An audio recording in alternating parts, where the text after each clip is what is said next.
Hoy vamos a hablar de un temita,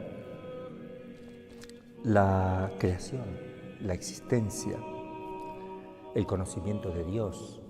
Es una gracia que Dios nos ha concedido de tener la posibilidad de llegar a Él por la sola razón, además de la revelación. ¿Dios existe o no existe? Vamos a ver cómo lo descubrimos. Existen las cuevas de Altamira en España, son unas cuevas de arte rupestre paleolítico que dicen que tiene 35.600 años de antigüedad y ha pasado por varias etapas y tiene pinturas adentro. Y están los científicos muy contentos, es una riqueza cultural muy grande, ¿no? Ciertamente. Es patrimonio de la humanidad. Pero ¿qué pasaría si yo dijera que esas pinturas se hicieron solas, que fue producto de una explosión?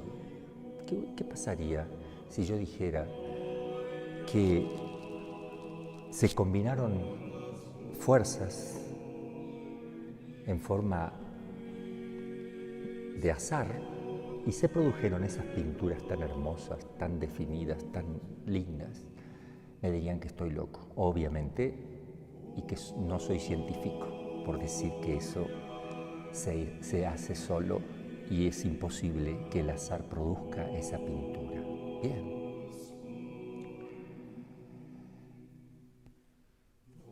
Pero también decimos que Dios no existe cuando vemos maravillas, cuando vemos una presencia inteligente. Afirmamos que todo es producto del azar. Si una pintura que es menos que el cerebro humano, que el corazón, que el sistema nervioso del hombre, que el ojo, que el oído, la perfección que tiene eso, la capacidad de pensar de un ser humano, Dios mío, no, eso sí fue azar. Eso es el azar. Son explosiones que no tienen inteligencia en su desarrollo, van por casualidades, formando cosas, formando parejas, formando un pato, una pata, un gallo, una gallina, una hormiga, hembra, una hormiga macho con sus especies. O sea, fíjense un poquito. Ahí sí decimos que es el azar, que es científico que somos. Pero supongamos que subimos una montaña acá en México y me voy con algunos científicos, arqueólogos, y yo voy caminando, no me doy cuenta porque no es mi especialidad observar piedritas, pero por ahí se agacha un científico ateo y dice: cuidado, cuidado, esto es una punta de flecha de indio, fíjense cómo está trabajado, se ve perfectamente una punta de una flecha. Esa piedrita que tiene la forma, que es piedra, de la punta de una flecha, está entre otras piedras, sin embargo él la sabe detectar porque nota una inteligencia en esa piedra. Alguien con inteligencia la ha cortado en forma útil para una finalidad concreta. Es simplemente una piedra. Pero él se da cuenta, porque es científico y ha estudiado este tema, que esos cortes no son de la naturaleza, sino de un ser inteligente, que es el hombre. Y él, si yo lo pongo en duda, se va a reír de mí y me va a decir que no conozco nada de arqueología y que no soy científico, porque eso lo hizo el hombre. Sin embargo, si yo observo una abeja, cómo trabaja, cómo hace la miel, si veo en la naturaleza los pájaros, las aves que hacen sus nidos perfectamente bien hechos. Por ejemplo, hay pájaros que hacen su nido de barro, como en la Argentina tenemos los horneritos o caseros, pájaros caseros, el caserito o el hornerito que le llamamos, hace su casita, su nido de barro, y lo hace como con una forma de caracol adentro para que los vientos no ingresen y las lluvias, etc., y defender a su cría de los predadores. ¿Qué pasaría si uno sacara un huevito de esos caseritos y lo colocara en un nido de paja, de una paloma hecho con paja? La paloma se sienta arriba, no nota que tiene un huevo distinto, y van a nacer 3 palomitas y van a hacer un caserito. El caserito crece, se desarrolla. Él lo que vio es el nido de paja. Nunca vio un nido de barro, jamás. Cuando él tenga que hacer el nido, ¿lo hará como lo ha visto, de paja, o lo hará de barro? Si lo hace de paja, ese pájaro es inteligente, observador y razona. Si lo hace de barro y no de paja como lo ha visto, ese pájaro se guía por instintos que no dependen de él, porque nunca vio lo que está haciendo ni tiene la más mínima idea. Sin embargo, lo hará perfectamente igual de barro. Eso nos muestra que hay una inteligencia que ha puesto leyes inteligentes sin que sean conscientes, muchos a todos los animales. Pero eso pareciera que es el azar. Eso es menos que una puntita de flecha. Dios mío, qué equivocado que estamos. Por eso que el conocimiento de las cosas naturales, si nosotros las observamos con inteligencia, si hacemos filosofía, no si estudiamos filosofía, sino si filosofamos, es decir, si hacemos trabajar la inteligencia con las cosas que tenemos en torno, que se nos presentan realmente delante, vamos a llegar a la existencia de Dios necesariamente. Otra cosa es no admitirlo después, pero sí llegamos. Y después hay otra cosa. En el interior del hombre hay leyes, también como tiene ese pajarito, como tienen todas las cosas. También hay leyes que me rigen en la conciencia, que no dependen de mí. Cuando uno hace algo que está mal, la conciencia me lo demanda. Hay algo ahí, un orden, hay leyes que no están escritas, pero están ahí adentro, como si estuvieran escritas. Esas leyes me mueven a buscar a un ser sobrenatural, a un ser supremo, y eso lo podemos ver en la historia de los pueblos. Toda la historia de los pueblos diversos han tenido siempre un ser supremo a quien le han dado culto, por esa inclinación natural que tenemos dentro de buscar a Dios.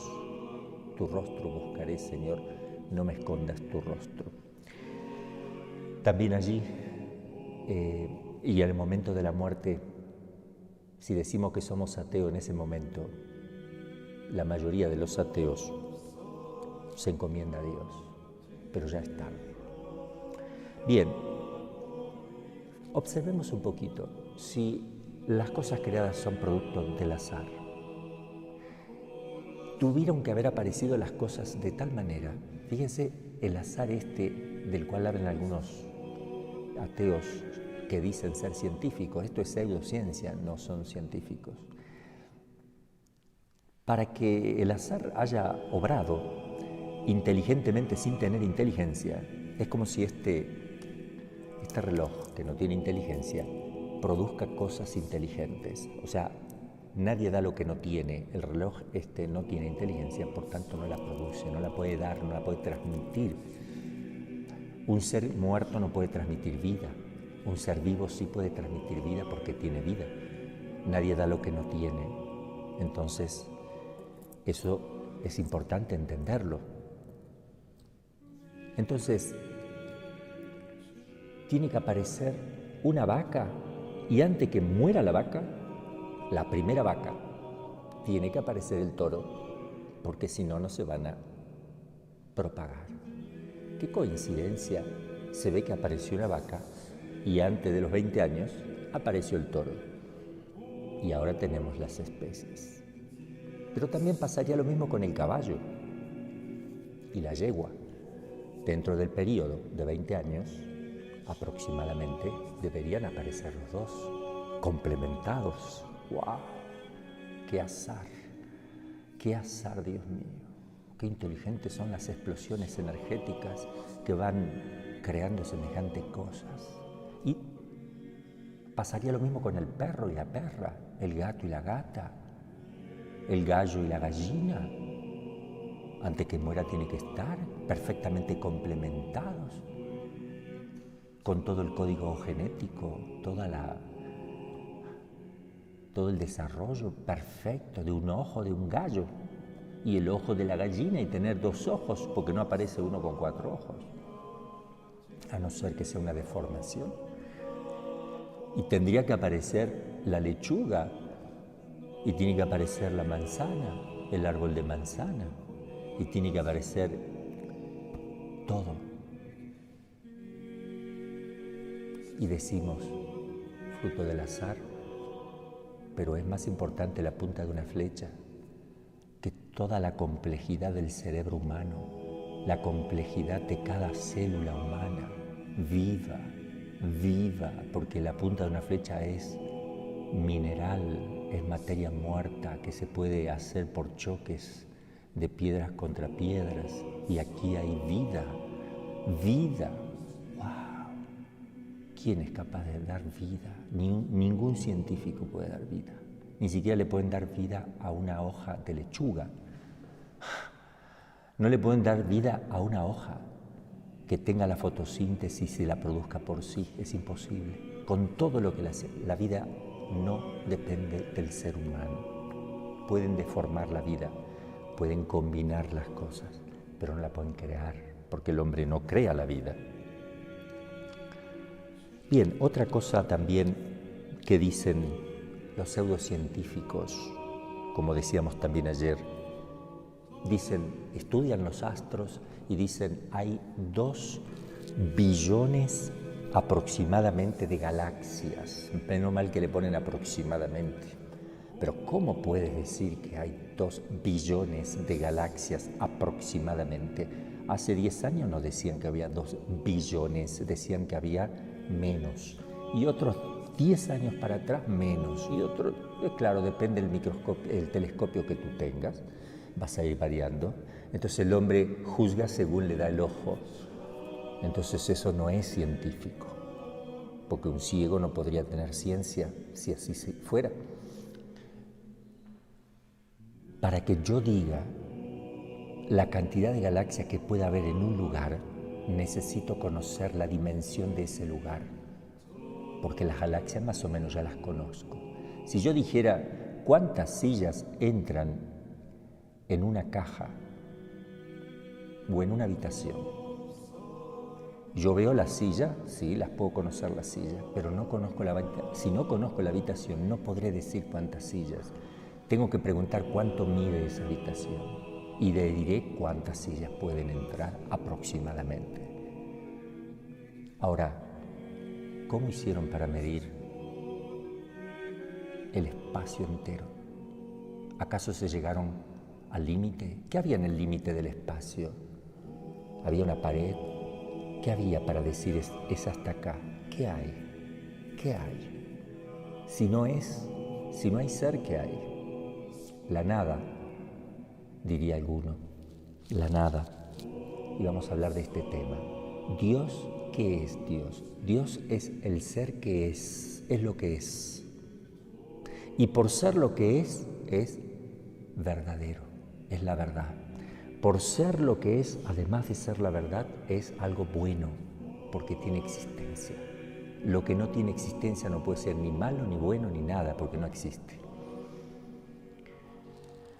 Algunos dicen que existe un Dios bueno y un Dios malo, la maldad. Así como está la bondad, está la maldad, que es la total maldad por esencia. Eso también es imposible, se los voy a demostrar. Dios es el ser, tiene existencia, pero la nada, nada es, nada es. Si yo veo un trozo de queso, de esos quesos con agujeros, veo queso y veo agujeros, pero yo nunca me he comido un agujero, me como el queso. El agujero no se puede pesar, no pesa. El agujero no se puede tomar con la mano ni se puede comer. Nunca comerás un agujero, aunque esté lleno de agujero el queso, comerás queso. Porque el agujero es ausencia de queso. Y la ausencia de queso no se come. Es como si fuera la nada. La nada no es.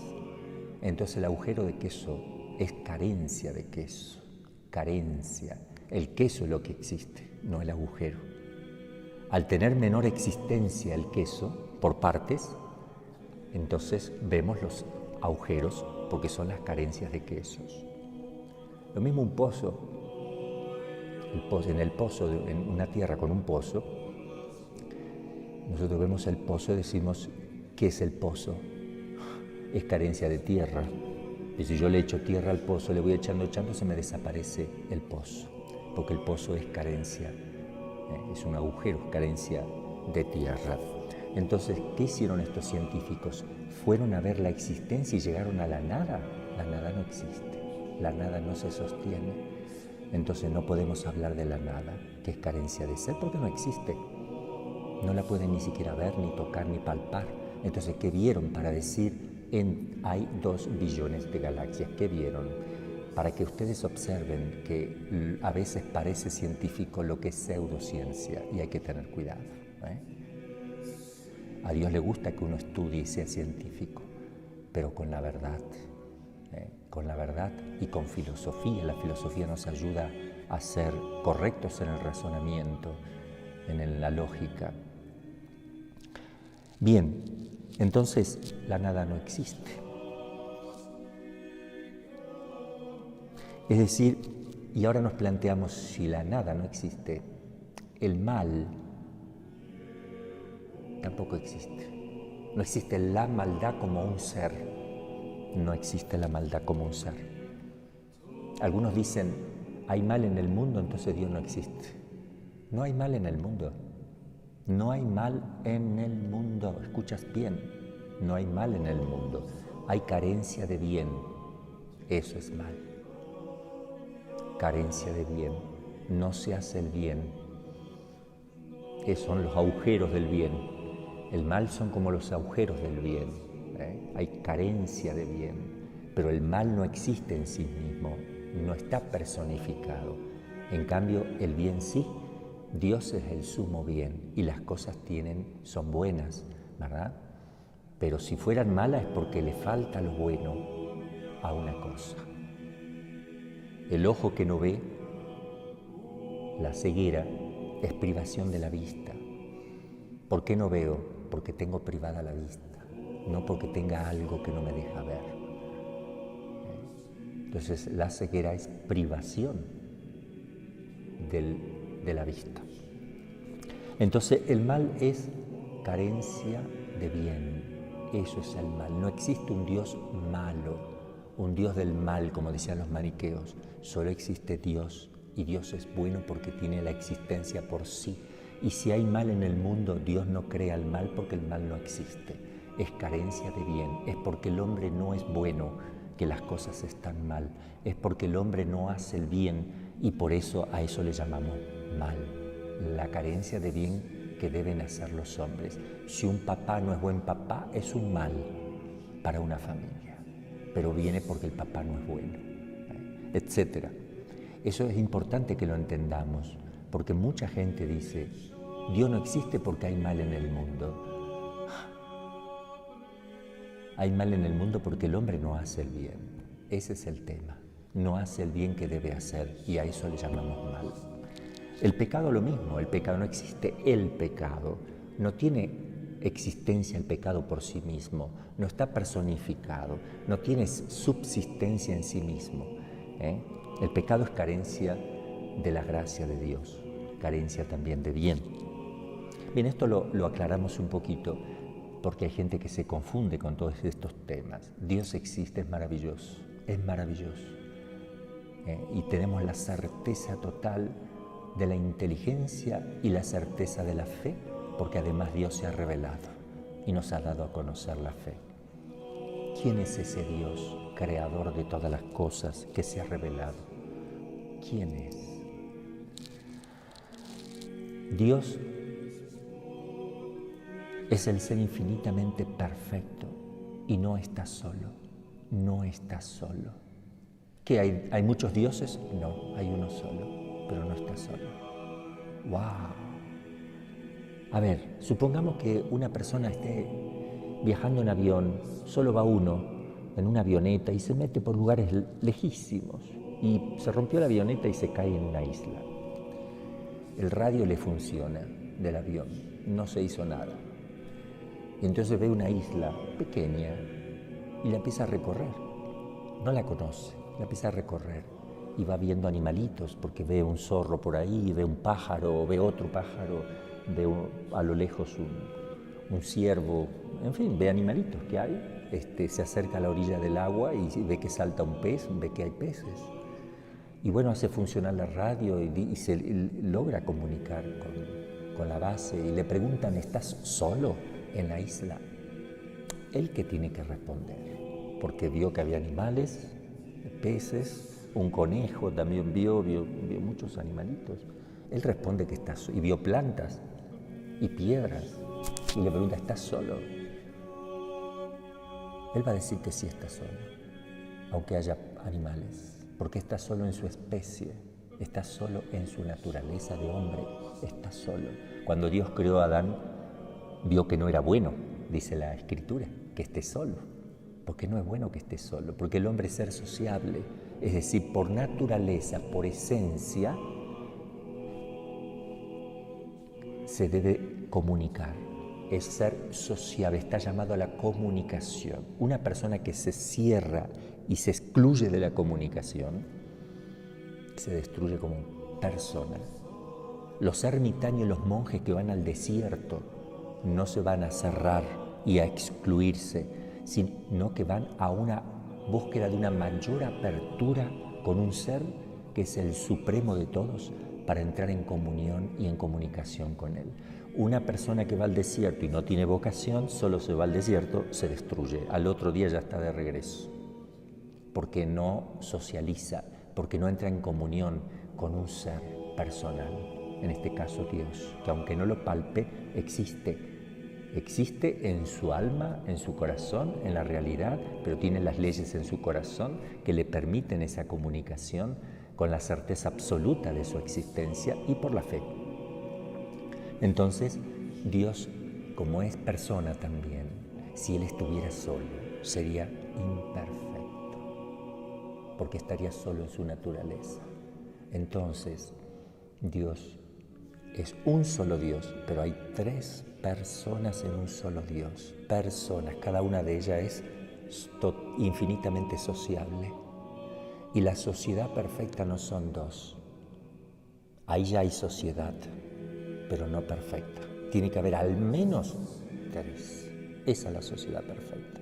Esa sociedad perfecta se va a plasmar en la naturaleza que vivimos, en el mundo en que vivimos, donde encontramos en la familia la sociedad perfecta.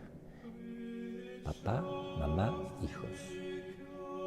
Por eso que un papá y una mamá, o un esposo y una esposa que no quieren tener hijos, truncan la perfección de esa sociedad, truncan el amor. Eso destruyen el concepto de familia como tal, que son tres, imitando el misterio trinitario. Cuando Dios crea la familia, eso es un reflejo de lo que Dios es. Por eso que las familias que son fecundas imitan también la fecundidad de Dios. Dios hizo las cosas con muchísima fecundidad. Fíjense las estrellas, cuántas hay, las galaxias, fíjense las distancias enormes en la creación, la belleza, la variedad de cosas. Eso es fecundidad. Dios es máximamente fecundo dentro de sí mismo, porque esas tres personas, ¿cómo viven en Dios? El Padre, que es la primera de esas personas, eternamente y desde siempre, hay un orden lógico que no es lo mismo que un orden cronológico. El orden cronológico es una cosa después de otra en el tiempo. Una, dos, tres, entonces una viene después de otra en el tiempo. Eso le llamamos orden cronológico. Pero el orden lógico o el orden de naturaleza no necesita que sea en el tiempo, solo es en el modo de concebir las cosas, porque el número 2 viene después del 1, lógicamente hablando. Entonces aquí, la primera persona, el Padre, desde toda la eternidad, se conoce a sí mismo. Porque ¿qué va a conocer? Él conoce la suma verdad que es Él, porque uno conoce la verdad de las cosas, y Él es la suma verdad. Al conocerse, conocerse a sí mismo, tiene una idea. Él engendra una idea en su mente divina, tiene un concepto. Eso es eterno, sin tiempo, ya le digo, no es una cosa después de otra, es todo en el mismo momento, desde siempre, sin principio, porque ellos están fuera del tiempo, cosa que no podemos entender nosotros. Si Dios estuviera en el tiempo sería imperfecto, porque habría movimiento en Él, habría desgaste, habría etcétera. Ese es otro tema. Entonces Él se piensa a sí mismo y tiene una idea, un concepto, un verbo, se llama verbo de Dios. Y el verbo se hizo carne, es la segunda persona, el Hijo. ¿Por qué es Hijo? Porque Él concibe una idea. La concepción, sale algo de su propia naturaleza que es igual que la naturaleza del Padre. Pero es otro porque lo que nace de Dios tiene que ser persona, porque el concepto de persona es lo más digno, lo que más dignidad tiene, lo más perfecto que existe. De Dios no puede proceder algo que no sea persona. Entonces, persona infinita para colmo, no para colmo, para bien. Ahora, Dios que se conoce a sí mismo, el Padre tiene esa idea que es una persona, y esa persona es distinta de Él como persona, pero es el mismo Dios, porque eso está dentro del mismo Padre. Entonces, esa persona que es distinta que el Padre, pero que comparten la naturaleza divina, la única, se conocen a sí mismos, y de ese conocimiento procede el amor, porque nadie ama lo que no conoce. Primero el conocimiento, se conocen y procede tanto del Padre como el Hijo, el Espíritu Santo. Ahí tenemos la tercera persona, dentro de ellos todo, dentro de lo que es la única deidad, la naturaleza divina única, el único Dios. Dentro de ese único Dios hay tres personas que se relacionan. Entonces en Dios hay una relación permanente. Tal es así que el constitutivo formal de las personas divinas, lo que constituye a las personas divinas son esas relaciones opuestas subsistentes: paternidad, filiación, expiración activa y pasiva, expiran el amor, el Padre y el Hijo, y el Espíritu Santo es el amor expirado que resulta de eso.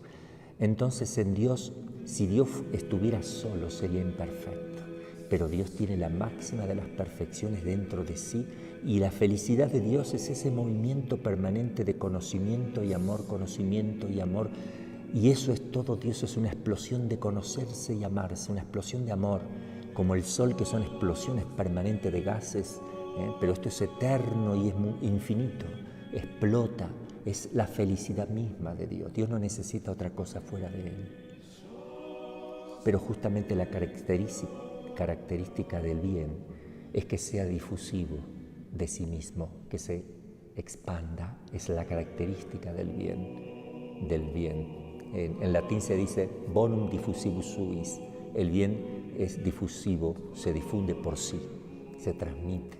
Dios quiso transmitir hacia afuera de Él, crear fuera de Él, no hacia adentro, porque Él hacia adentro solamente se producen esos dos movimientos, conocimiento y amor, hacia adentro, por eso hay personas.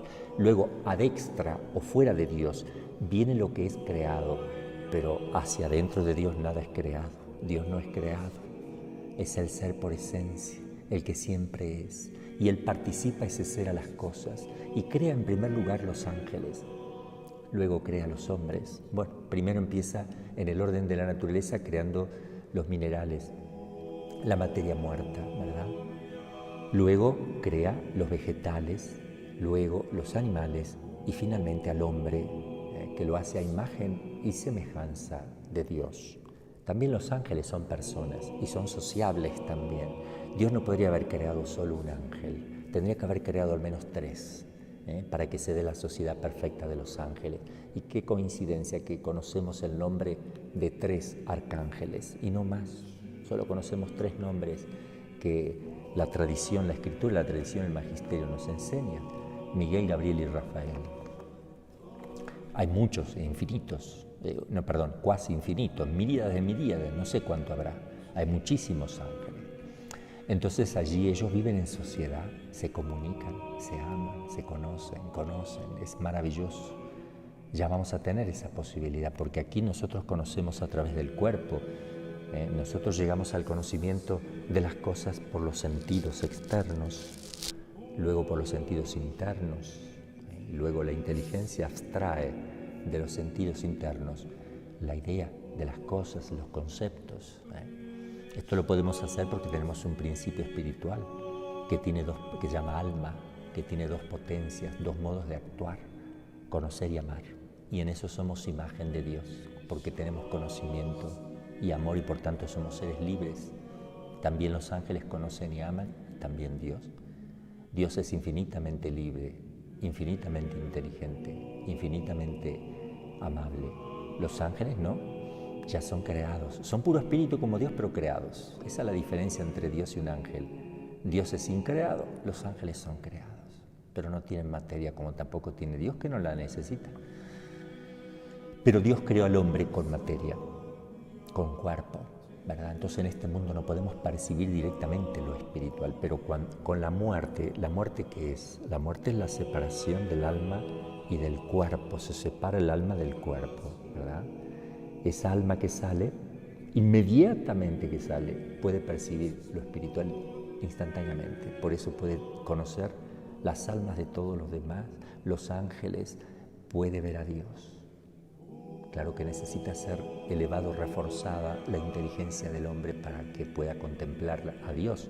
Se llama Lumen Gloriae, que es una luz especial que Dios va a dar al alma en el momento de salir, que le refuerza su entendimiento, lo eleva, lo fortalece para que pueda contemplar cara a cara a Dios. Y entonces, ¿qué cosa va a conservar el alma de las cosas de la tierra? La esperanza la pierde porque ya no necesita esperar, ya tiene lo esperado. Ya no hay esperanza porque ya tiene el objeto esperado. Nosotros eso no lo tenemos como experiencia, siempre esperamos cosas nuevas, pero la esperanza teológica es la posesión de Dios, que eso es como la posesión de todas las cosas, ya no se quiere más nada, ya se tiene todo. La fe desaparece porque la fe es creer sin ver y aquí se contempla. ¿Qué permanece? La caridad, el amor, eso permanece. Pero el hombre ya dijimos que no solo tiene el amor, sino que tiene la inteligencia. Y la fe es la inteligencia sobrenatural, es la visión sobrenatural, es la aceptación de las verdades sobrenaturales. Y nosotros tenemos que mantener algo en el entendimiento en la vida futura. ¿Qué va a ser? ¿Qué reemplaza la fe en el entendimiento? El Lumen Gloriae, la luz de la gloria, que es esa virtud. Es una virtud teologal que va a venir a mi entendimiento para elevarme, reforzarme y disponerme para la contemplación de Dios con el amor que ya llevo en mi voluntad, reforzado porque ese amor, al estar yo en gracia, ese amor es elevado por el amor mismo de Dios a un grado muy, muy alto. Los que mueren ya preparaditos porque han purificado sus almas, porque han rezado lo que debían rezar, han hecho penitencia, han practicado la virtud, si mueren sin pasar por el purgatorio, inmediatamente eso se da. Pero si no rezaron lo suficiente, faltó penitencia, faltó virtudes, faltó más amor, entonces, y mueren en gracia, no se condenan porque están en la gracia de Dios, pero tienen que pasar por el purgatorio para purificar eso que está faltando, porque no pueden estar delante de Dios viéndole cara a cara si está faltando esa purificación. La misma alma va a desear pasar por eso, aunque le duela muchísimo, porque va a tener una humildad impresionante, y una persona humilde sabe que tiene muchos pecados que reparar todavía, faltas e imperfecciones. Bien, Dios crea entonces a los ángeles. ¿Cómo los crea? Son seres espirituales, no tienen materia. Ellos se comunican, son máximamente comunicables, máximamente, porque tienen una perfección mayor que nuestra naturaleza. En el orden de las naturalezas nosotros tenemos, lo básico es la materia inanimada, le llamamos minerales, ¿verdad? La materia inanimada, inerte. Bien, luego viene la vida, lo más básico de la vida, lo más bajo o la primera escala de la vida, lo constituyen los vegetales, el reino vegetal.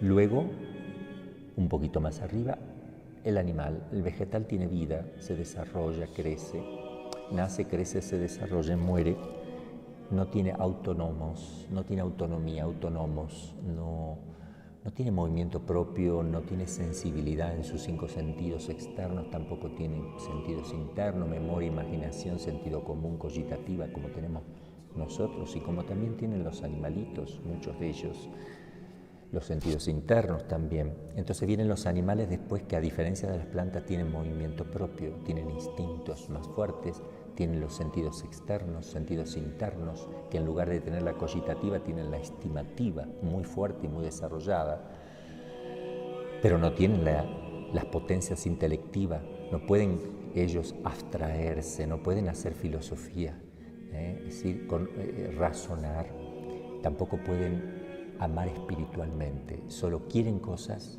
sienten cosas, tienen un conocimiento sensitivo y un apetito sensitivo, le gustan las cosas, le gusta estar con los hombres, se divierten los perritos, todo eso, pero está en el nivel de la sensibilidad, de la afectividad, de la concupiscencia, no es algo espiritual para ellos. Por eso que cuando muere un perrito, un conejo, viene un león y se come un conejo, uno dice, qué mal la naturaleza, ¿cómo no? No, eso está dentro del orden de la naturaleza. El león, cuando come un conejo, no le quita nada al conejo, no le quita el futuro, no le quita esperanza, no le quita nada, porque ellos no se proyectan, ellos no toman, perciben el miedo y todo y se asustan y el corazoncito se le mueve cuando lo está por comer el león, pero eso es todo instintivo, sienten eso por instinto, saben que algo malo les va a pasar, pero no lo razonan, no lo transforman. Un animalito le duele pero no sufre. El animal propiamente, el sufrimiento es del alma y el dolor es más de la parte sensible corporal. Un perro le duele que tú lo pises, le pegues, que siente dolor, pero no sufren. El sufrimiento, por ejemplo, de una mamá porque se ha ido su hijo es distinto de una perra que le sacan su cachorro, porque ella reclama lo que instintivamente le viene a ellos sin razonar. ¿Cómo estará mi hijito? ¿Qué le habrá pasado a mi cachorro? ¿Cómo va a comer? No, todo eso no. Simplemente siente en sus instintos la necesidad de buscar ese cachorro. Bien, Dios crea entonces al ángel, hay millones y millones y hay jerarquía entre ellos.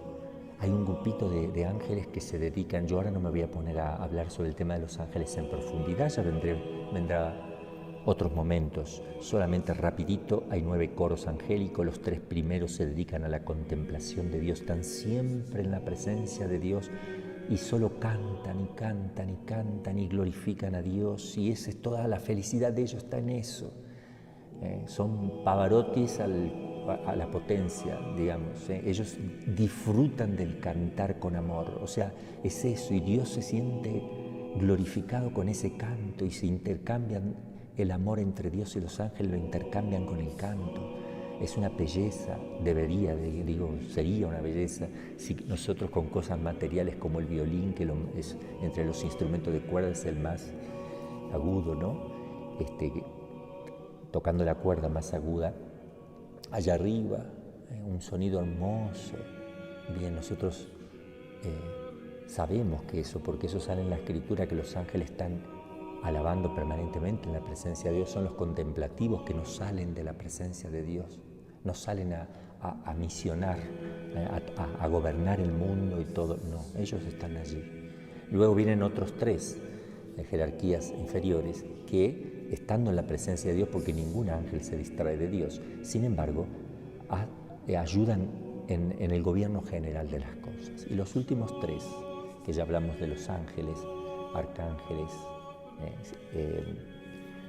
querubines, ellos están para el gobierno más concreto, son los misioneros, los que están permanentemente acudiendo para ayudarnos a nosotros, el ángel de la guarda, San Miguel, San Gabriel, San Rafael, que vienen en ayuda concreta, gobiernan todas las cosas. Bien, ellos están para el gobierno de las cosas del mundo, Dios gobierna a través de los ángeles.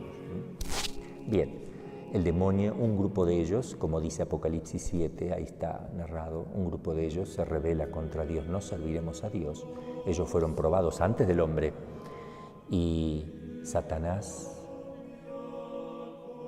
Luzbel, esa luz bella que Dios había creado, se rebeló. No quiso aceptar el plan de Dios. Ellos no veían a Dios cuando Dios los creó, pero sabían todo. Y tenían que aceptar o no a Dios. Un solo acto, porque ellos no tienen cuerpo para arrepentirse y decir, ay, ¿qué hice? No, eso no. Lo que ellos piensan una vez siempre lo mantienen. Siempre, aunque estén sufriendo, lo mantienen. Ellos se hicieron malos por propia decisión. No quisieron servir a Dios y cayó un grupo grande de ellos, muy grande, la tercera parte, dice la Escritura. No sé si hay que tomarlo literal, pero sí muchísimo. Por eso que cuando Dios crea a Adán y Eva aparece una serpiente que habla. O el demonio tomó posesión de una serpiente, o él se hizo pasar por una serpiente. No sé, cualquiera de las dos es válida. Lo cierto es que Adán y Eva conversaron, Eva, con una serpiente con inteligencia, por tanto no era una serpiente, y entró en diálogo con ese ser caído. Cada uno de nosotros tiene un ángel de la guarda. Nosotros vamos a tener en el cielo una comunicación entre tres naturalezas, que son, acuérdense que Dios es persona, los ángeles son personas y los hombres. Entre esas tres tipos de personas, naturaleza divina, angélica y humana, va a haber una perfecta armonía.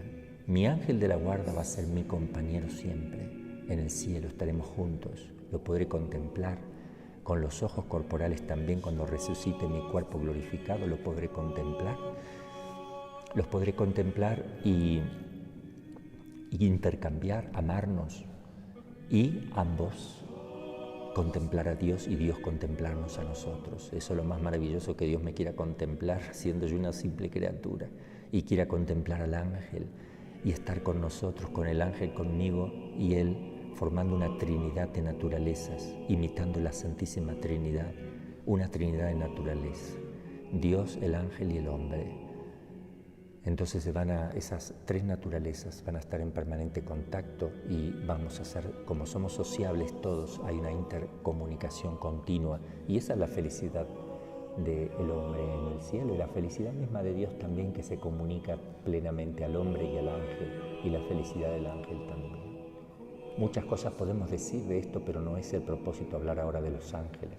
Vamos al hombre, que tampoco es el propósito de hablar de los hombres, solo muy rapidito por falta de tiempo. El hombre, Dios crea al hombre a imagen y semejanza. Después vamos a hablar del tema del matrimonio. Cuando hablemos del matrimonio vamos a hablar de la diferencia del varón y la mujer, vamos a hablar un poco de esta maravilla, también reflejo de la Trinidad Santísima. Vamos a hablar un poquito, de la Virgen María también. Entonces Dios crea al hombre a imagen y semejanza. La imagen le viene, repetimos esto que ya lo dijimos ayer, el hombre es imagen porque tiene inteligencia y tiene voluntad. Y el hombre también es semejante si vive en gracia de Dios, si está en la gracia de Dios, si Dios habita en él, entonces es semejante a Dios porque participa de la naturaleza divina de Dios mismo. Y es lo que dice San Juan de la Cruz, el hombre es Dios por participación, nos diviniza la gracia de Dios, nos diviniza. Y por eso que una persona no bautizada, que no es hijo de Dios, no le podemos decir, podemos usar la palabra todos somos hijos de Dios, solo simbólicamente, solo como una forma de hablar. Podríamos decir, Dios quisiera que todos fuéramos sus hijos, eso sería más perfecto, porque no todos somos hijos de Dios. Todos somos criaturas, todos estamos llamados a ser hijos, pero no todos quieren. No todos quieren ser hijos de Dios.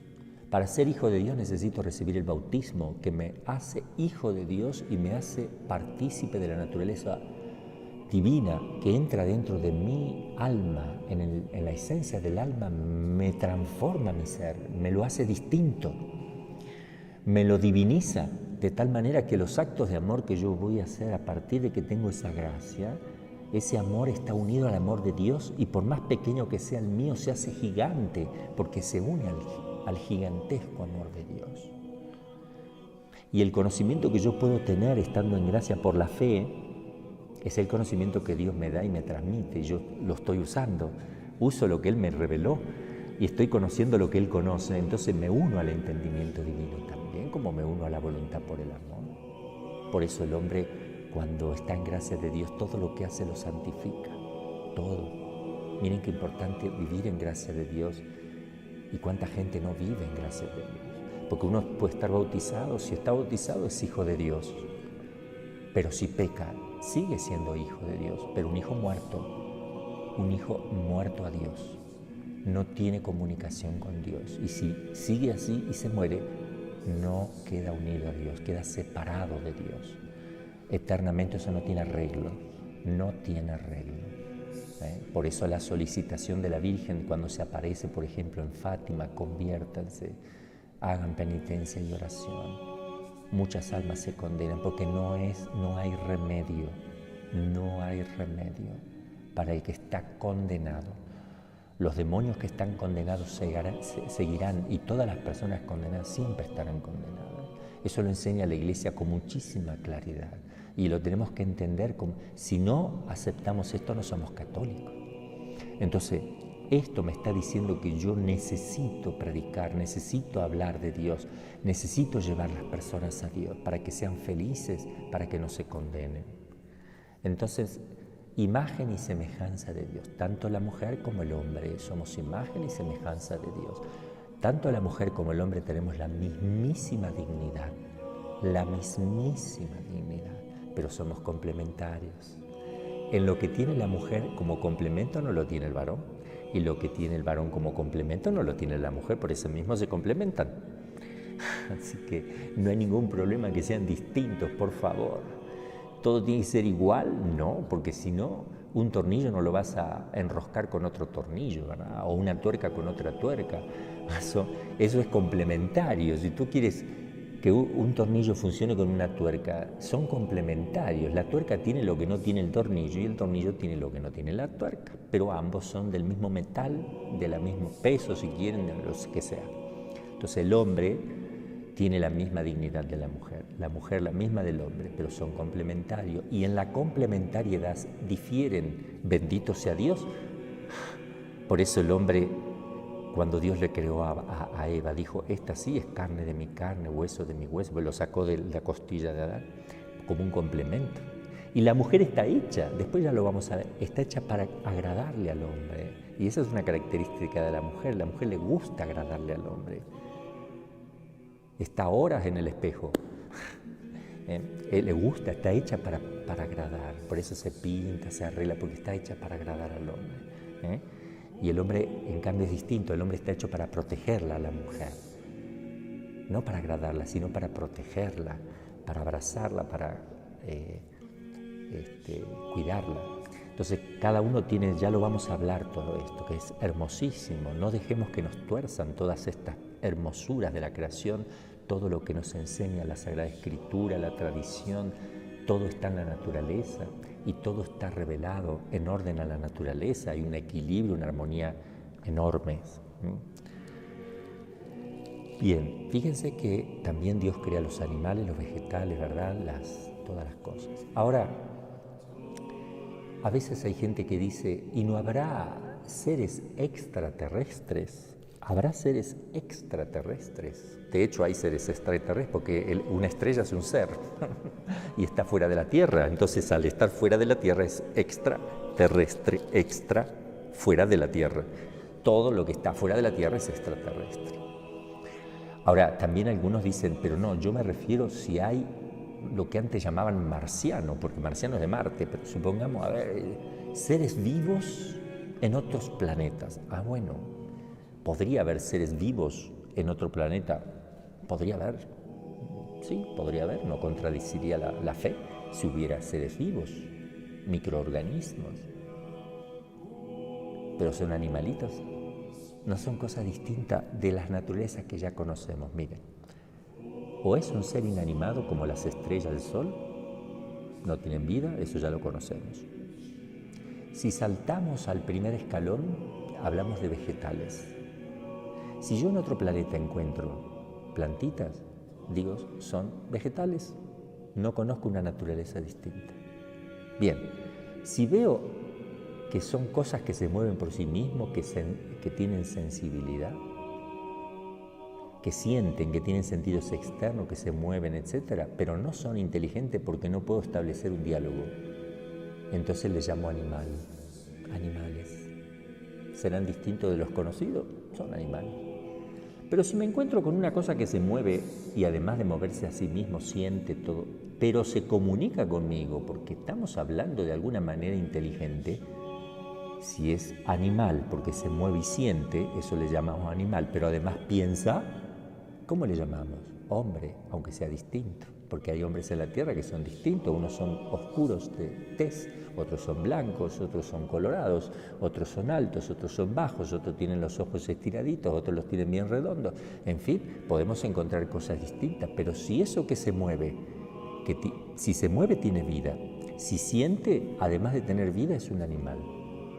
Pero si llega a pensar y amar y se comunica, hombre. Y ya no hay. Si yo no veo nada, pero existe un ser y no lo veo, no lo toco, pero sé que existe, le llamamos ángel, el ser espiritual creado. Pero si no es creado, le llamamos Dios. Entonces en esa escala de naturalezas no puede haber una intermedia, dice Santo Tomás de Aquino. Porque ¿qué hay intermedio entre una planta y un animal? O es planta o es animal. No es un animal plantado, no es un animal planta, ¿no? O es planta o es animal. O es lechuga o es un corderito. O es hombre o es animal. Aunque ahora hay hombres animales, también hay animales entre los hombres en el sentido del comportamiento moral. Pero o es un animal o es un hombre. ¿Pero qué hay en el medio? No puede haber nada, no puede haber algo semi. Si ya tiene inteligencia ya no es animal, ya es hombre, es un animal racional. Bien, con esto que hemos repasado un poquito así en forma general, espero que les ayude a reflexionar en la casa. Estamos con mucho tiempo, estamos en la casa de uno, traten de poner un altarcito para tener un lugar para ir a rezar en familia, aprovechen que tienen tiempo, que no pueden salir de las casas, aprovechen a arreglar el interior de la casa, júntense en oración, pónganse a leer, bajen de internet que hay muchas cosas lindas, vidas de santos, lean y comenten, que cada uno de los miembros de la familia se lee una vida de santo y a la noche se juntan a comentar la vida de cada santo, que eso es muy lindo. ¿Qué leíste? Yo leí esto y aquello. Eso es muy lindo, despierta mucho el amor a Dios, leer las Sagradas Escrituras y comentarlas entre miembros de la familia, rezar el rosario, ver estos programas, razonar, pensar, tratar de tener un momentito de silencio donde la familia diga, bueno, de 5 a 6 de la tarde, como estamos todos en casa, vamos a hacer estricto silencio. Cada uno va a leer tranquilo, no se habla nada. Vamos a hacer un poco de silencio, vamos a apagar el televisor, vamos a apagar internet y los celulares, todo. Y vamos a hacer una horita de silencio, donde podamos reflexionar un poco cómo va la vida nuestra. Porque esto que sucede de la pandemia, del coronavirus, esto ya ha sucedido en la historia, digamos, siempre ha estado presente la peste, el virus, pero ahora toca a todo el mundo porque por la conexión tan grande que tenemos, lo que afecta a un país afecta a todos. Sí, es algo escalofriante, es algo feo que puede aumentar y puede tener consecuencias muy graves en otros campos, ¿no es cierto? En economía, en la parte social, en la parte moral, en la parte política, puede haber un desorden en guerras, etc. Se puede descomponer las cosas un poquito, pero estamos pasando por una purificación. ¿Merecemos esto o no? ¿Somos buenos o somos malos? ¿Cómo hemos respondido al amor de Dios? ¿Nos acordamos de Él? le amamos, le servimos, amamos al prójimo, nos dedicamos a hacer el bien, ¿qué hacemos? ¿Merecemos esto o no lo merecemos? Es muy difícil decir que no lo merecemos, ¿verdad? Tenemos lo que merecemos, cada uno tiene lo que merece. Y tendremos en la vida eterna lo que merecemos. El cielo o el infierno, o el purgatorio, luego el cielo. Lo que cada uno merece tendrá. Pero lo que si tenemos ahora esta pandemia es porque la merecemos. Hacer buen uso de esto. A ver, esto vamos a ofrecer esto al Señor, hagamos el sacrificio que nos pide, porque esto es consecuencia de los pecados. Todo es consecuencia del pecado del hombre, todo lo malo es consecuencia, no es de Dios, tampoco de la naturaleza. La naturaleza no es mala por esencia. El mal uso de la naturaleza hace que estas cosas se produzcan, pero es el hombre en definitiva el que produce estas cosas. Naturalmente no hay desorden, a no ser que el hombre lo provoque, porque si dejamos que la naturaleza funcione sola, todo se arregla. Cuando el hombre interviene por egoísmo, por maldad, se producen estas cosas. ¿Y esto es consecuencia del pecado? Claro que sí, claro. ¿Y pagamos justo por pecadores? Claro, porque el sol también sale sobre justos y pecadores también. Porque en este mundo no se van a definir las cosas, porque hay un momento de juicio que todos ya sabemos en qué momento va a ser. Acá en este mundo no, acá está el juicio humano, acá Dios pide a los jueces que hagan justicia acá en la tierra. Él no quiso nunca ser juez en este mundo. Una vez le dijeron, Señor, mi hermano, dile que comparta conmigo la herencia porque se quiere quedar con todo, no me quiere dar nada. Y Jesús lo llamó y le dice, nadie me ha constituido juez entre ustedes. Yo no soy juez de este mundo, sino del otro. En el otro sí soy juez. Yo soy el que va a juzgar, pero en el otro mundo. Aquí no. Aquí están los hombres, para eso están los jueces, para eso están las autoridades, porque la autoridad viene de Dios, cuando es legítima, ojo, y cuando respetan la ley natural, porque toda autoridad tiene que respetar las leyes naturales, porque si dictan algo en contra de ellas, ya perdieron esa autoridad, porque la autoridad viene de Dios, pero no se puede poner en contra de Dios, que puso las cosas en la naturaleza. Bien, yo tenía algunas cosas para leerles, ya se me está yendo el tiempo, quería leerle cosas maravillosas, tal vez voy a leer una cosita. Miren las maravillas que Dios hace en la naturaleza y no nos damos cuenta, pensamos que Dios no existe, Dios mío. Acuérdense de la flechita, de una piedrita, Dios mío, Dios no existe. Miren, las abejas al día siguiente de nacer se emplean en trabajos domésticos de limpieza, son trabajadoras. ¿Quién les enseñó a limpiar, Dios mío? A los 6 días se hacen nodrizas de las larvas, a las que cuidan y alimentan. A los 9 días cuidan las larvas mayores, que necesitan más cuidados. A los 13 días ascienden a ser cereras, producen las ceras, productoras de ceras y constructoras de celdas en la colmena, permaneciendo así hasta el día 18. ¿Cuentan los días? No los cuentan, está en su instinto. Todos hacen lo mismo, todos se atienen a los días. A los 19 días llegan a ser recolectoras de néctar y agua hasta que mueren a los 46 días. También hay abejas guardianes que cuidan la entrada de la colmena.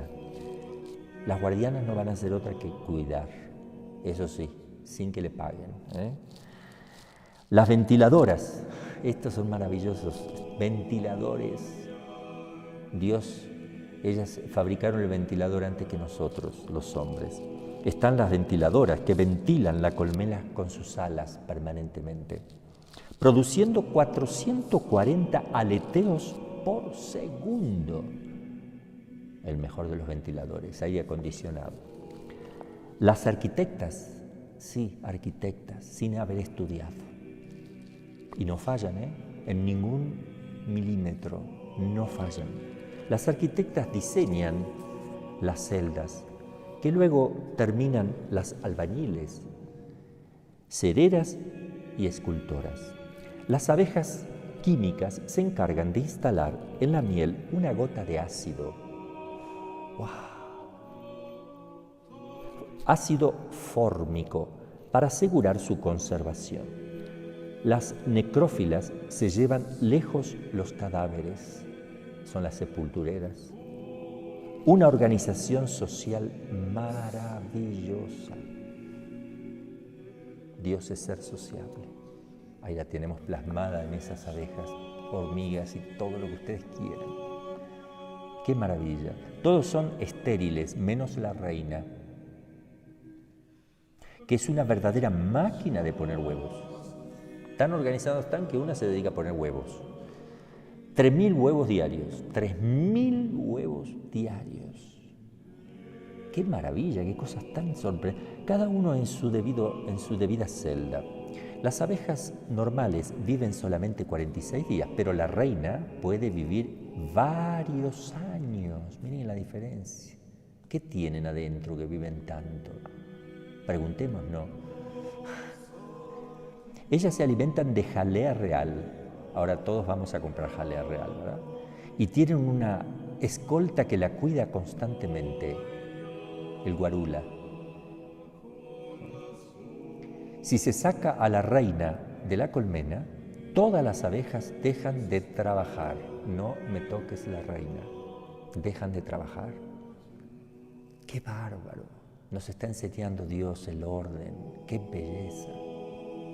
Que no nos quiten la reina, la Santísima Virgen, porque dejamos de trabajar. Las abejas normales ellas se alimentan de jalea real y tienen una escolta que las cuida constantemente. Si se saca a la reina de la colmena, todas las abejas dejan de trabajar y las larvas se mueren. Pero si se las vuelve a instalar, todo comienza de nuevo como antes. Es el motor de todas. La abeja reina mantiene controlada la colonia, produciendo unos olores compuestos de hormonas, miren qué maravilla, llamadas feromonas, que impiden el desarrollo sexual de las obreras y reprimen así su impulso sexual. Cuando, al final de su reinado, el olor que emana la reina es demasiado diluido, se va gastando, para mantener el orden social, se aleja a otra zona, llevándose entre 1.500 a 30.000 obreras. Las obreras ya habrán preparado posibles nuevas reinas para ocupar su lugar. La primera en salir clava su aguijón en sus hermanas para convertirse en la única reina. ¡Wow! También lo hacen los hombres que se matan entre sí para ver quién es el rey, ¿verdad? Pero eso en el hombre es pecado, porque el hombre tiene inteligencia y voluntad y puede conocer qué está mal y qué no está mal. Esto es instintivo y de alguna manera están diciendo que el hombre no debe comportarse como un animal. Para que nazca una reina es preciso que las larvas sean alimentadas con jalea real durante su desarrollo, si no, no va a ser reina. Las demás abejas solo reciben este manjar durante los 3 primeros días de su vida y después son alimentadas con polen y miel. Privadas de la jalea real, a los 3 días de nacidas, los ovarios de las ovejas hembras no se desarrollan y se incapacitan para producir descendencia. Ahora vienen los zánganos. Estos no trabajan, parecen los municipales. Los zánganos, se me va el tiempo, que no hacen nada, son los machos de la colmena. Pueden ser cientos en una colmena de 50.000 abejas. Su único trabajo es fecundar a la reina. El más fuerte y rápido la fecunda y después de fecundada la reina mata al zángano padre. La colmena es una maravilla arquitectónica donde 50.000 abejas realizan instintivamente funciones de química complicadas y resuelven problemas de alta matemática y producen la rica miel que es tan sabrosa y nutritiva. Bien, tenemos que dejar aquí, se nos hace muy largo. Les dejo mi bendición, mañana continuamos con otro tema. Dios nos amó y se entregó a sí mismo por nosotros. Vamos a retomar esto y vamos a ver un poquito qué ha pasado con Cristo, más que nada en este tiempo de Cuaresma. Dios los bendiga.